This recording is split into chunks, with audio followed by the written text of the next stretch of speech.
जय हिंद साथियों, मैं अपने इस वीडियो में आपका पुनः स्वागत करता हूं। दोस्तों, आज हम लोग बात करेंगे चुंबकीय क्षेत्र क्या है और साथ ही साथ हम समझेंगे चुंबकीय क्षेत्र की तीव्रता किसे कहते हैं। तो आइए हम लोग आज इन दोनों टॉपिक पर बात करने वाले हैं। तो पहले हम लोग समझते हैं चुंबकीय क्षेत्र क्या है। तो अगर चुंबकीय क्षेत्र के बारे में थोड़ा सा समझें, देखिए चुंबकीय का अर्थ है चुंबक और क्षेत्र का अर्थ है जगह।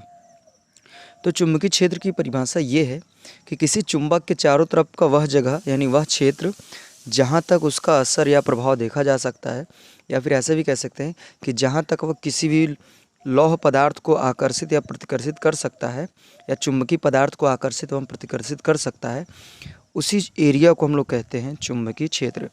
सामान्यतः हम जानते हैं कि जो चुंबक होता है, चुंबक जो होता है इसमें बेसिकली दो ध्रुव होते हैं, एक एन ध्रुव होता है और एक एस ध्रुव होता है। और ये देखा जाता है, जैसे मान लीजिए चुंबक है और यहाँ पे कोई लोहे की चीज़ रहती है, मान लो सपोज दैट कोई लोहे की चीज़ है।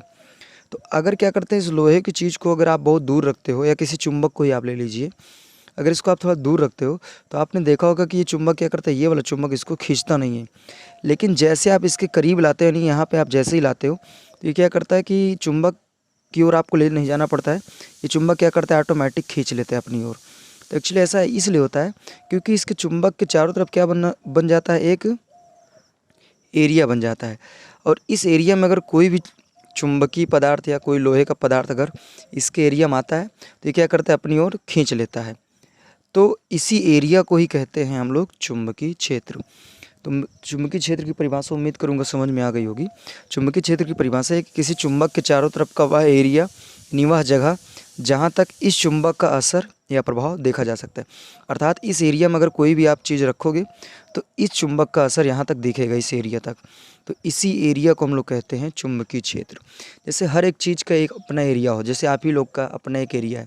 जैसे आप लोग अपने गाँव में या मोहल्ले में या कस्बे में जहाँ भी आप रहते हैं, वहाँ के लोग क्या, जहाँ पे आप रहते हैं उसके कुछ दूर तक आपको लोग बहुत ही अच्छी तरीके से जानते होंगे। अगर मान लीजिए आपका घर लखनऊ में, अगर आपका कोई एड्रेस मुंबई में जाके पूछे तो वहाँ पे आपको कोई जानता ही नहीं है। क्यों? क्योंकि वो आपका एरिया है नहीं।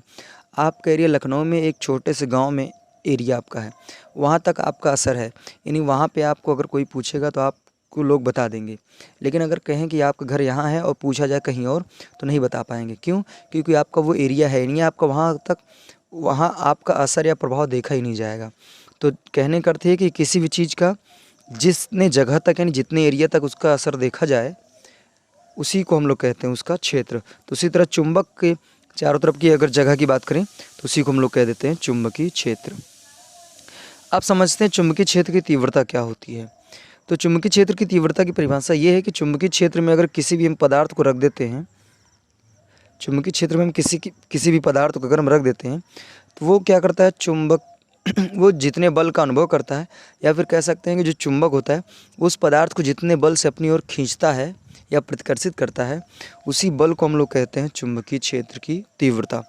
तो उम्मीद करूंगा हमारी बातें आपको समझ में आ गई होगी। चुंबकीय क्षेत्र की तीव्रता का अर्थ सीधा सीधा आप ऐसा कह सकते हैं कि चुंबक की ताकत, उसकी पावर। तो अगर इसके देखिए, चुंबक अगर कोई भी चुंबकीय पदार्थ कोई भी चुंबक अगर खींचेगा किसी भी चीज़ को, तो उसके जब आप एरिया में जाएंगे तभी खींचेगा, अदरवाइज वो नहीं खींचेगा। तो जैसे उसके आप एरिया में, जैसे मान लीजिए मैं यहाँ पे 6-7 पॉइंट मान लिया, तो अगर यहाँ पे रख दिया, फिर यहाँ पे रख दिया, यहाँ कहीं भी रख दिया, तो क्या करेगा, ये तुरंत चुंबक अपनी ओर क्या करेगा, खींच लेगा। क्यों खींचेगा? क्योंकि आप उसके एरिया में आ चुके हो। तो जब खींचेगा तो ये जो यहाँ पे वस्तु इसके एरिया में आए हैं, वो जितने बल से वो उसकी ओर खिंचाएंगे, उसी बल का नाम है चुंबकीय क्षेत्र की तीव्रता। बात करें चुंबकीय क्षेत्र की तीव्रता, तो इसको बेसिकली बी से प्रदर्शित करते हैं, और यह एक जो है सदिश राशि है। तो चुंबकीय क्षेत्र की तीव्रता, ध्यान देना, यह क्या है, एक सदिश राशि है। अगर बात करें इसके मात्रक की, तो इसके बेसिकली 3 मात्रक होते हैं। एक तो होता है न्यूटन अपॉन एम्पियर मीटर, एक होता है वेबर बटे मीटर स्क्वायर, और एक होता है टेस्ला। तो ये बेसिकली इसके 3 मात्रक होते हैं। और आपको ध्यान देना कि जो चुंबकीय क्षेत्र की तीव्रता का मात्रक है, ये मोस्ट इम्पॉर्टेंट है, क्योंकि एग्ज़ाम में ज़्यादातर ऐसे मात्रक पूछे जाते हैं। एक विद्युत क्षेत्र की तीव्रता, एक चुंबकीय क्षेत्र की तीव्रता, चुंबकीय फ्लक्स, ऐसे बहुत सारे जो मतलब कह सकते हैं कॉमन प्रश्न हैं जो हमेशा पूछे जाते हैं। तो ध्यान देना है कि चुंबकीय क्षेत्र की तीव्रता का मात्रक जो होता है, एक होता है न्यूटन अपॉन एम्पियर मीटर, एक होता है वेबर बटे मीटर स्क्वायर, और एक होता है टेस्ला। अगर बात करें इसकी बीमा की, इसका बीमा क्या होता है, तो देखिए बीमा यहाँ न्यूटन किसका मात्रक होता है, बल का। तो यहाँ पे अगर हम बल की बीमा लिखना चाहें तो बल की बीमा होती है MLT-2 बटे एम्पियर। विद्युत धारा की बीमा ए ही होती है, और ये मीटर को बीमा में कैपिटल एल से। तो आप यहाँ पे क्या करेंगे, तो यहाँ से आप चाहें तो एल से एल क्या करेंगे, कैंसिल कर देंगे। तो यहाँ ऊपर बचेगा MT-2 और ये ऊपर जाएगा तो A के पावर -1 हो जाएगा। तो ये इसकी क्या हो जाएगी, बीमा। तो उम्मीद करूँगा दोस्तों आज आपको 2 टॉपिक पे बात किया मैंने, और चुंबकीय क्षेत्र की तीव्रता, चुंबकीय क्षेत्र या चुंबकीय क्षेत्र की तीव्रता क्या है। तो उम्मीद करूँगा ये बातें आपको कन्फर्मली समझ में आ गई होगी। देखिए चुंबकीय क्षेत्र की तीव्रता और इससे चुंबकीय क्षेत्र से संबंधित परिभाषा ना के बराबर ही पूछेगा। अगर ज़्यादा कुछ पूछेगा तो इसका मात्रक पूछ सकता है आपसे ज़्यादातर केसों में, लेकिन आपको ये बेसिक बातें आपको ध्यान देना है। तो दोस्तों आप हमको इंस्टाग्राम और फेसबुक में फॉलो कर सकते हैं, लिंक जो है हमने डिस्क्रिप्शन बॉक्स में दिया, वहाँ पे जाके आप फॉलो कर सकते हैं। तो दोस्तों अब हमें दीजिए इजाज़त, इसी तरह मिलेंगे हम लोग अगली वीडियो में। तब तक के लिए जय हिंद, वंदे मातरम।